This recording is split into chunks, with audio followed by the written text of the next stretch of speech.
नई Delhi railway station पर भयानक त्रासदी। शनिवार रात हुए भयंकर भगदड़ में कम से कम 18 लोगों की मौत हो गई और 15 अन्य लोग घायल हो गए।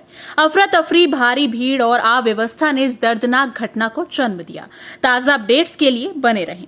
नई दिल्ली रेलवे स्टेशन पर हुई इस दर्दनाक भगदड़ के चौंकाने वाले विवरणों की ओर, जो शनिवार रात करीब 10 बजे हुई। रिपोर्ट्स के अनुसार ये भगदड़ प्रयागराज जाने वाली ट्रेनों में चढ़ने के लिए इंतजार कर रहे यात्रियों की भारी भीड़ के कारण हुई।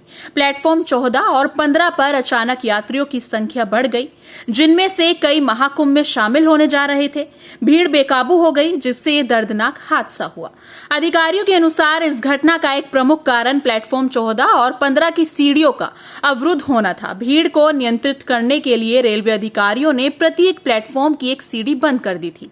हालांकि ये निर्णय उल्टा पड़ गया, क्योंकि ट्रेन में देरी के कारण यात्री जल्दबाजी में खुले सीढ़ियों की ओर दौड़ पड़े, जिससे भारी भीड़ और भगदड़ की स्थिति बन गई। बुरा वक्त था सर, वो बहुत बुरा टाइम था और हम लोग बाहर काम कर रहे थे, रोज की तरह जैसे काम करते हैं, रोज की तरह काम कर रहे थे। एकदम चीखने चिल्लाने की आवाजें आई और बिल्लाने की आवाजें आई, तो एकदम सारे कुली भागे वहां पर।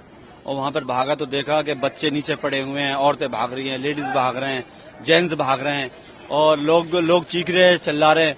हम लोगों ने काफी लोगों को, बच्चों को उठाया, बच्चों को उठा करके और उनको बाहर लेकर के आए। बहुत सारी कुलियों ने, कुछ लोग जो खत्म हो गए थे, कुछ बेहोश हो गए थे, उनको उठाया, उठा के एम्बुलेंस तक पहुंचाया। कुछ लोग दबे हुए थे, 8-10 बच्चों को तो हमने निकाला। अब वहाँ ऐसे बच्चे चीख रहे, चिल्ला रहे। एक दर्दनाक वाकया बताता हूँ मैं आपको, जो हमारी आंखों में आंसू आ गए थे।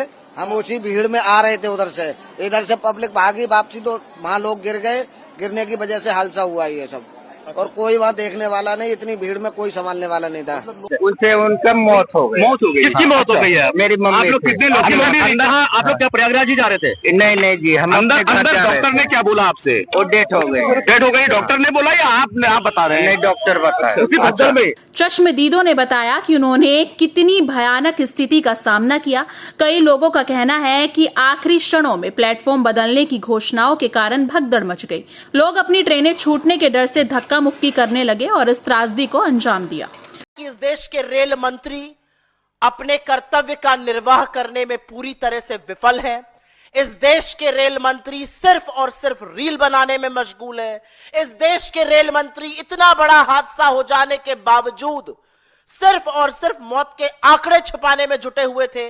इस देश के रेल मंत्री बजाय जिम्मेदारी उठाने के, हाथ उठा के कहने के मुझसे गलती हुई, मैं जिम्मेदारी लेता हूं, वो निर्लज्जता पे उतर आए हैं। वो विभत्स चीजें कर रहे हैं। वो लिख रहे हैं कि सब ठीक है, ऐसे ऐसे ट्रेन चल रही है।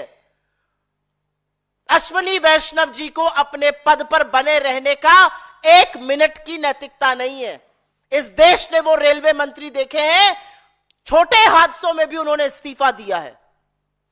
किस निर्लज्जता से वो अपनी कुर्सी से चिपके हुए हैं। इस त्रासदी के बाद उत्तर रेलवे ने 2 सदस्यीय उच्च स्तरीय समिति का गठन किया, जो इस घटना की जांच करेगी। इस समिति में प्रधान मुख्य सुरक्षा आयुक्त पंकज गंगवार और प्रधान मुख्य वाणिज्यिक प्रबंधक नर सिंह शामिल हैं। अधिकारियों ने वादा किया है कि भविष्य में ऐसी घटनाएं ना हो, इसके लिए सख्त कदम उठाए जाएंगे। पूरा देश चिंतित भी है और जो खबरें हम लोगों को आपके माध्यम से मिलती हैं, उन खबरों से दुख भी बहुत होता है।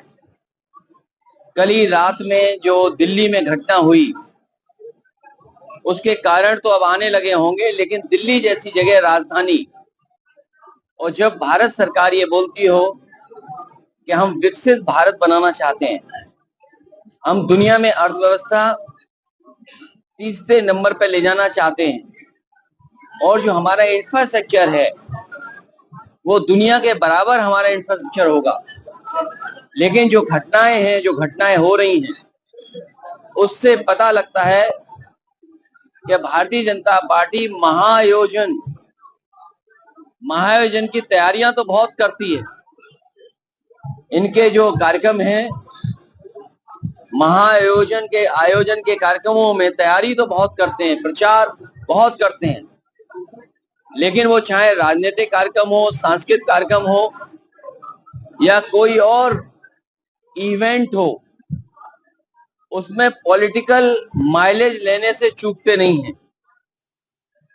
और हम आप लोग ये बात जानते हैं, महसूस करते हैं कि भारतीय जनता पार्टी के जितने भी महाआयोजन होते हैं उनमें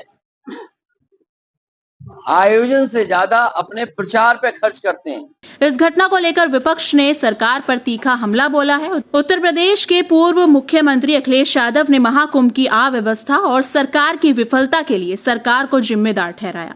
विपक्ष की वरिष्ठ नेता सुप्रिया पाठक ने भी इस घटना पर दुख जताया और भीड़ नियंत्रण उपायों की कमी के लिए सरकार की ये जो घटना घटी है ये दिखाता है कि भारतीय रेल की अव्यवस्था और लापरवाही किस स्तर तक पहुंच चुकी है। हमारे देश के भोले भाले नागरिकों को आलू की बोरियों की भांति ट्रेन में लाद कर ठूस कर भेजा जाता है। यहाँ तक कि अगर किसी व्यक्ति को ट्रेन के शौचालय में खड़े होने की या बैठने की जगह मिल जाती है तो वो यात्री अपने आप को सौभाग्यशाली महसूस करता है।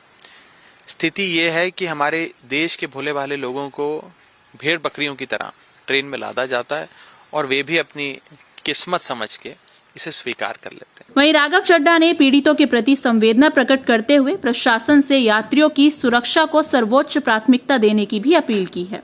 फिलहाल प्राथमिकता घायलों के इलाज और मृतकों के परिवार को सहायता देने की है, लेकिन एक बड़ा सवाल ये उठता है कि रेलवे यात्री सुरक्षा के लिए बेहतर उपाय करेंगे या फिर ऐसी घटनाएं दोबारा होंगी।